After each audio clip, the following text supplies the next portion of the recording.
আলাইকুম ওয়া রাহমাতুল্লাহি ওয়া বারাকাতুহু। আলহামদুলিল্লাহ ওয়াসসালাতু ওয়াসসালামু আলা রাসূলিল্লাহি ওয়া বা'দ। দর্শক, স্বাগত জানাচ্ছি আজকের পর্বে। আজকের আলোচ্য বিষয় খ্রিস্টীয় নববর্ষ বা হ্যাপি নিউ ইয়ার বা 31st নাইট। তো মূলত এটি প্রচলন শুরু হয় খ্রিস্টপূর্ব 46 সালে। জুলিয়াস সিজার সর্বপ্রথম ইংরেজি নববর্ষর গোড়াপত্তন করেন। এর পরবর্তীতে পোপ গ্রেগরিয়ানের ক্যালেন্ডারের প্রত্যাবর্তনের পরে 1 জানুয়ারি পাকাপোক্তভাবে নির্দিষ্ট হয় 1582 সালে এবং তা আস্তে আস্তে ইউরোপ সহ সারা পৃথিবীতে ছড়িয়ে পড়ে। উচ্চবিত্ত বা উচ্চ মধ্যবিত্ত যুবক যুবতীর মধ্যে ক্যান্সারের মতো ছড়িয়ে পড়ে সহ অশ্লীলতা সাগরে নিমজ্জিত হয়ে যায় যুবক যুবতীরা। সমাজে সংগঠিত পরিস্থিতি সামাল দিতে আইন শৃঙ্খলা বাহিনী এমনকি প্রশাসনকে হিমশিম খেতে হয়। আমরা বিগত বছর লক্ষ্য করেছি এর উচ্চ আওয়াজের বাজনার উচ্চ আওয়াজের কারণে একটি শিশু সন্তান প্রাণ হারিয়েছে এবং বেশ কয়েক জায়গায় ফানুসের আগুনের কারণে বেশ কয়েক জায়গায় অগ্নিকাণ্ড হয়েছে এবং একজন নারী উদ্যোক্তার প্লাস্টিকের ফ্যাক্টরি পরিপূর্ণভাবে আগুন লেগে পুড়ে তার সব। ইংরেজি নববর্ষের উদযাপন খ্রিস্টান ধর্মীয় সংস্কৃতির অংশ, এটা ইসলামিক সাংস্কৃতিক নয়। ইংরেজি সনের সাথে আমাদের ধর্মীয় কোনো উৎসবের কোনো সম্পর্ক নেই। ইংরেজি বছরকে স্বাগত জানানোর জন্য উষ্ণ অনুষ্ঠান, আতশবাজি, ফারস ওড়ানো, পটকা ফোটানো, মদ্যপান, নৃত্য পরিবেশন, ডিজে পার্টি, অশ্লীলতা, বেহায়াপনা এবং কি নারী পুরুষের যুবক যুবতীর অশ্লীল মেলামেশা, এটা কোনোভাবেই এবং অশ্লীল খাবার দাবারের আয়োজন, এটা ইসলাম সমর্থিত নয়। অথচ দেখা যাচ্ছে এই বেহায়াপনার মধ্যে সুযোগ সন্ধানী এক শ্রেণীর যুবক যুবতী হারিয়ে যাচ্ছে। ইসলামিক দৃষ্টিকোণ থেকে ইংরেজি নববর্ষ সংক্রান্ত যাবতীয় অনুষ্ঠান সম্পূর্ণভাবে নিষিদ্ধ, কারণ এতে কয়েক ধরনের ইসলাম বিরোধী কর্মকাণ্ড, শিরকপূর্ণ অনুষ্ঠানাদি, চিন্তাধারা ও সঙ্গীত, নগ্নতা, অশ্লীলতা, ব্যভিচার এবং অশ্লীল বেহায়াপনা, যৌনাচার এবং অবাধ মেলামেশা হয়ে থাকে।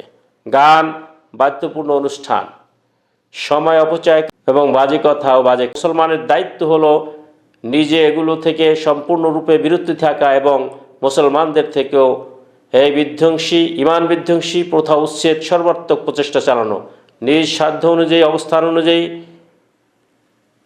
আমাদের বেশ কিছু করণীয় রয়েছে। এ বিষয়ে দেশের শাসক গোষ্ঠীকে দায়িত্ব নিতে হবে। আইন শৃঙ্খলা প্রয়োগকারী সংস্থার মাধ্যমে নববর্ষের যাবতীয় বিজাতীয় অনুষ্ঠান সম্পূর্ণ নিষিদ্ধ করতে হবে। যাদের নিজস্ব প্রভাব ও দাপট রয়েছে, সমাজের যারা সমাজপতি রয়েছে, তাদের কর্তব্য হলো অধীনস্থদের এবং সমাজ যে জাতীয় কাজ যাতে না হতে থাকে সে ব্যাপারে সতর্ক থাকা এবং পাহারা দেওয়া এবং সতর্ক করা। ইমামদের কাজ হলো মুসল্লিদেরকে ইসলামিক বিভিন্ন নীতিমালা নির্দেশনা দিয়ে মানুষকে এ থেকে বিরত থাকার নির্দেশ দেওয়া। পরিবার এবং অভিভাবকদের দায়িত্ব হলো তাদের ছেলে সন্তান এবং তাদের অধীনস্থ যারা রয়েছে তাদেরকে পরিপূর্ণ এই অনুষ্ঠানে যোগ দিতে না পারে সে ব্যাপারে তাদেরকে খেয়াল রাখতে হবে। এছাড়াও ব্যক্তিগতভাবে প্রত্যেক ভাই বোন, বন্ধু বান্ধব, আত্মীয় স্বজন, সহকর্মী, সহপাঠী, পরিবারের মানুষ, প্রতিবেশীকে উপদেশ দিবেন এবং এটা কোনোভাবে সম্পৃক্ত না হতে পারে সেভাবে বিরত রাখার সর্বোত্তম চেষ্টা করা।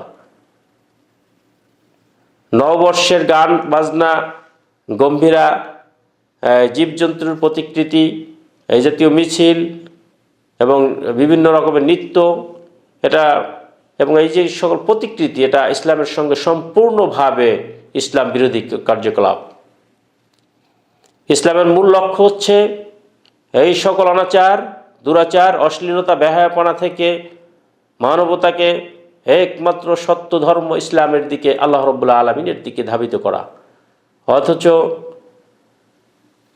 এই সব অশ্লীল কার্যক্রমের মাধ্যমে ইসলাম থেকে মানুষকে সরিয়ে দেওয়ার এক হীন চক্রান্ত মাত্র।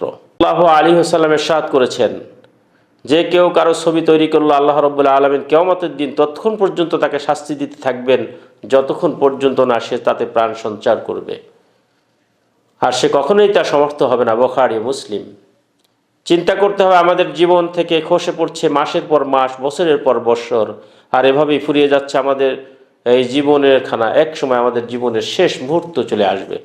বছরের শেষে আত্মসমালোচনা করে দেখতে হবে কেমন ছিল গত বছরের আমলনামা। যদি যথেষ্ট নেক আমল করে থাকি তাহলে আলহামদুলিল্লাহ বলে আল্লাহ রাব্বুল আলামিনের কাছে ভবিষ্যতে আরও তা অক্ষুণ্ণ থেকে বেশি বেশি আমল করার মতো তৌফিক কামনা করতে হবে। আর যদি মনে হয় অবস্থা উল্টো, গুনাহের পরিমাণ বেশি, তাহলে বছর শেষে অনুতপ্ত হতে তওবা করতে হবে, ইস্তেগফার করতে হবে, পেরেশান হওয়া উচিত। তাহলে বলুন, নববর্ষের এই জাতীয় আনন্দ উদ্দীপনার অবকাশ কোথায়? আল্লাহ তাআলা আমাদের জন্য ইসলামকে পছন্দ করেছেন, আমাদের জন্য দিনকে পরিপূর্ণ করে দিয়েছেন। আল্লাহ রাব্বুল আলামিন ইরশাদ করেছেন, আল ইয়াউমা আকমালতু লাকুম দীনাকুম ওয়া আতমামতু আলাইকুম নি'মাতি ওয়া রাদিতু লাকুমুল ইসলাম দীনা। আজ আমি তোমাদের জন্য দিনকে পরিপূর্ণ করলাম এবং তোমাদের উপরে আমার নিয়ামত সমূহকে সম্পন্ন করলাম, আর তোমাদের জন্য দিন হিসাবে ইসলামকে মনোনীত করলাম। আল্লাহ পাক অন্যত্র বলছেন, ইন্নাদ-দীনা ইনদাল্লাহিল ইসলাম। সূরা আল ইমরানের 19 নম্বর আয়াত আল্লাহ পাক বলছেন, নিশ্চয়ই আমার মনোনীত একমাত্র দিন হলো ইসলাম। কোরআনে কারীম অন্যত্র বলছেন, মানুদখুলু ফিস সিলমি কাফা ওয়া লা তাত্তাবিউ খুতুওয়াতিশ শাইতান ইন্নাহু লাকুম আদুউম মুবিন। হে মুমিনগণ, তোমরা ইসলামে পরিপূর্ণভাবে প্রবেশ করো, শয়তানের পদাঙ্ক অনুসরণ করো না, নিশ্চয়ই সে তোমাদের জন্য স্পষ্ট শত্রু। মধ্যে দুটি অর্থ বিশেষভাবে উল্লেখযোগ্য। এর একটি হলো আত্মসমর্পণ করা, আনুগত্য প্রকাশ করা, আনুগত্য স্বীকার করা, তার জন্য ইবাদতকে একনিষ্ঠ করা। পবিত্র কোরআনে কারীমের সূরা আল ইমরানের মধ্যে বলছেন, আফাগাইরাদ-দীন আল্লাহ ইয়াবগুনা ওয়া লাহু আসলিম মান ফিস সামাওয়াতি ওয়াল আরদ তাওয়া ওয়া কারহা ওয়া ইলাইহি ইউরজাউন। তারা কি আল্লাহর দ্বীনের পরিবর্তে অন্য কিছু তালাশ করছে, অথচ আসমান ও জমিনের যা কিছু রয়েছে তারই আনুগত্য করে, ইচ্ছায় কিংবা অনিচ্ছায়, এবং তার নিকটই চূড়ান্তভাবে তাদেরকে প্রত্যাবর্তন করতে হবে। আল্লাহ রাব্বুল আলামিন পবিত্র কোরআনে কারীমের অন্যত্রে বলছেন, ওমাইয়াত্তাবিউ গায়রাল ইসলাম দীনান ফালাই ইউকবালা মিন ওয়া হুয়া ফিল আখিরাতি মিনাল খাসিরিন। আর যে ইসলাম ছাড়া অন্য কোনো দিন চায় তার কাছ থেকে তা গ্রহণ করা হবে না, আর সে আখিরাতে ক্ষতিগ্রস্তদের অন্তর্ভুক্ত হয়ে যাবে। আল্লাহ যাকে ইচ্ছা হেদায়েত দান করেন। আল্লাহ পাক যাকে ইচ্ছা হেদায়েতের জন্য তার অন্তরকে খুলে দেন। আল্লাহ রাব্বুল আলামিন পবিত্র কোরআনে কারীমের সূরা আল আনআমের 135 নম্বর আয়াতে ইরশাদ করেছেন, সুতরাং যাকে আল্লাহ রাব্বুল আলামিন চান হেদায়েত দান করেন, ইসলামের জন্য তার বুককে উন্মুক্ত করে দেন। আল্লাহ রাব্বুল আলামিন পবিত্র কোরআনে কারীমের সূরা আল ইমরানের 102 নম্বর আয়াতে ইরশাদ করেছেন, ইয়া আইয়ুহাল্লাযীনা আমানু তাকুল্লাহা হাক্কা তুকাতিহি ওয়া লা তামুতুন্না ইল্লা ওয়া আনতুম মুসলিমুন। হে মুমিনগণ, তোমরা আল্লাহকে ভয় করো যথাযথভাবে এবং তোমরা মুসলমান হওয়া ছাড়া মৃত্যুবরণ করো না। আর আত্মসমর্পণ আল্লাহর সমীপেই করতে হবে। তার সকল আত্মসমর্পণের মানে হলো তার সকল বিধানগুলোকে মেনে নেওয়া। এছাড়া বিধর্মী সকল উৎসব বিধান, আমার সকল ইবাদত আল্লাহর জন্য। কোরআনে কারীম ইরশাদ করছেন, কুল, হে নবী আপনি বলে দিন, ইন্না সলাতি ওয়া নুসুকি ওয়া মাহইয়ায়া ওয়া মামাতি লিল্লাহি রাব্বিল আলামিন। নিশ্চয়ই আমার সালাত, আমার কুরবানি, আমার জীবন এবং আমার মৃত্যু সব কিছু একমাত্র আল্লাহর জন্য। গভীর দৃষ্টি রাখতে হবে যেন বিজয়ী উৎসবে অংশগ্রহণ না করে। ওমর রাদিয়াল্লাহু তাআলা আনহু থেকে বর্ণিত, রাসূল কারীম সাল্লাল্লাহু আলাইহি ওয়াসাল্লাম বলেছেন, তোমরা সবাই জিম্মাদার, কুল্লুকুম রাঈন ওয়া কুল্লুকুম মাসউলিন আন রাইয়াতিহি। তোমরা সকলেই দায়িত্বশীল, জিম্মাদার, এবং তোমাদের সকলকেই তার তার নিজ নিজ দায়িত্ব সম্পর্কে জিজ্ঞাসিত করা হবে। সাল্লাল্লাহু আলাইহি ওয়াসাল্লাম ইরশাদ করেছেন, যে ব্যক্তি কোনো বিজাতীয়দের সঙ্গে কৃষ্টি কালচারে সাদৃশ্য অবলম্বন করবে সে তাদের দলভুক্ত হবে। আবু দাউদ। একবার রাসূল আরবি সাল্লাল্লাহু আলাইহি ওয়াসাল্লাম খুতবা দিচ্ছিলেন। খুতবায় যা বলেছিলেন তার মর্মার্থ হচ্ছে, হে জনতা, তোমাদের জীবন তরিতে রয়েছে কিছু মাইল ফলক, সে মাইল ফলকগুলো তোমাদের অতিক্রম করতে হবে। এভাবে তোমাদের রয়েছে একটি শেষ মঞ্জিল, সেখানেই ঘটে যাবে সব কিছু রীতি। মূলত দুটি আশঙ্কার মধ্যেই বসবাস করে মুমিন। একটি আশঙ্কা হচ্ছে গত জীবন, সে জানে না সেখানে আল্লাহ তাআলার জন্য কি লিখে রেখেছেন। তাই প্রতিটা মানুষই নিজের জীবনের থেকেই নিজের জন্য পাথেয় জোগাড় করুক, দুনিয়ার জীবন থেকে আখিরাতের সম্বল হাসিল করুক। বুড়ো হওয়ার আগে যৌবন সুস্থতাকে কাজে লাগানোর চেষ্টা করুন। সর্ববর্তী মৃত্যু আসার আগে জীবনকে সদ্ব্যবহার করুন। আবু বকর রাদিয়াল্লাহু তাআলা আনহু খুতবার বলেছিলেন, হে মানুষ, তোমরা সকাল সন্ধ্যা চলতে চলতে এমন এক পরিণতির দিকে যাচ্ছ, জারণের শেষ লগ্নটি কখন এবং কোথায়।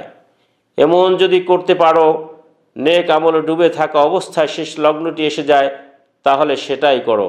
হযরত ওমর ফারুক রাদিয়াল্লাহু তাআলা আনহু একবার খুতবায় বলেছিলেন, হে মানুষ, তোমার হিসাব চাওয়ার আগে নিজে নিজে হিসাব খতিয়ে দেখো। দাঁড়িপাল্লায় তোমার ভালো মন্দ আমলের ওজন করে নিজেই নিজের আমলকে ওজন করে দেখো। আল্লাহর দরবারে চূড়ান্ত ভাবে নিজেকে পেশ করার প্রস্তুতি গ্রহণ করো, তো ওই দিন তোমাদেরকে পেশ করা হবে আল্লাহর সম্মুখে, তোমাদের কোনো গোপনীয়তা থাকবে না। 18 ও তিরমিজি। নবী করিম সাল্লাল্লাহু আলাইহি ওয়াসাল্লাম আরেকটি হাদিসে ইরশাদ করেছেন, 5টি বিষয় অন্য 5টি বিষয়কে গ্রাস করার আগে তার সদ্ব্যবহার করো।